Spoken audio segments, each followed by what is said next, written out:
नमस्कार, आप live cities देख रहे हैं। मैं हूं जय शुक्ला। देखिए, बिहार में शिक्षा विभाग इन दिनों में है।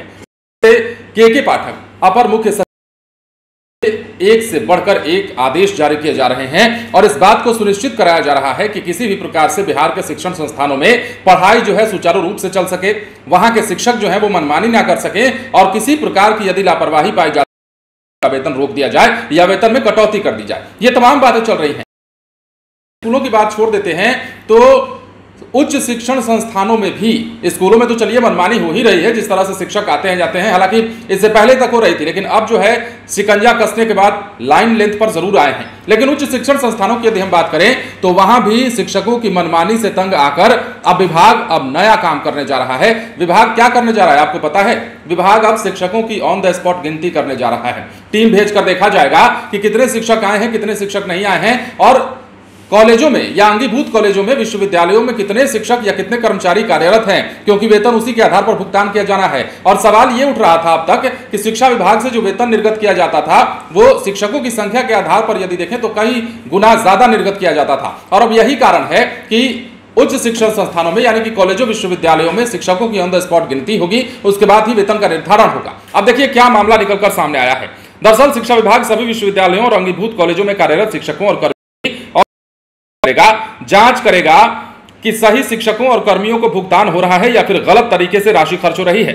जांच में गलत पाए जाने वाले शिक्षकों का वेतन तो रुकेगा ही, कार्रवाई भी होगी। अब उन्हीं शिक्षकों और कर्मियों का वेतन भुगतान होगा जिनके खाते और आधार से लिंक होंगे। शिक्षा विभाग ने यह कदम लगातार मिल रही इस शिकायत के बाद उठाया है कि विश्वविद्यालय में जितने वास्तविक कर्मी हैं उससे अधिक को वेतन भुगतान हो रहा है। मामला न्यायालय में जब जाता है तो शिक्षा विभाग को ही कड़ी फटकार लगती है। वेतन, पेंशन भुगतान सहित उच्च शिक्षा से जुड़े 3000 से अधिक केस हैं। इसमें गलत भुगतान मामले से जुड़े केस भी बड़ी संख्या में हैं।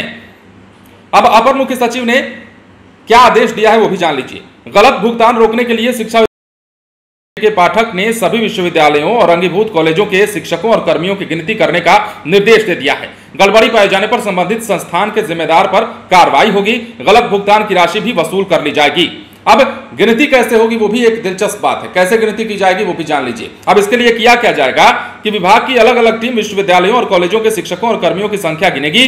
कर्मियों के खाते को आधार से लिंक की स्थिति भी जांच की जाएगी।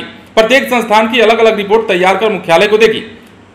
अब इसकी जरूरत क्यों पड़ी वो भी हम आपको बताते हैं। कई वर्षों तक गलत भुगतान के बाद जब कर्मी सेवानिवृत्त होते हैं तो सेवांत लाभ के लिए इस आधार पर न्यायालय चले जाते हैं कि उन्हें लगातार भुगतान हो रहा है।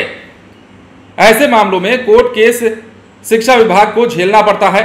विभाग को शिकायत मिली है कि विभिन्न विश्वविद्यालयों में 1500 कर्मियों को गलत तरीके से वेतन दिया जा रहा है। सबसे ज्यादा 400 कर्मी मगध विश्वविद्यालय के हैं। विश्वविद्यालय शिक्षकेतर कर्मियों की संख्या भी नहीं बता रहे हैं। तो ऐसे में अब शिक्षा विभाग के पास कोई विकल्प नहीं बच जाता है। शिक्षा विभाग ने कड़ी कार्रवाई का मन बना लिया है, बड़ा आदेश जारी कर दिया है।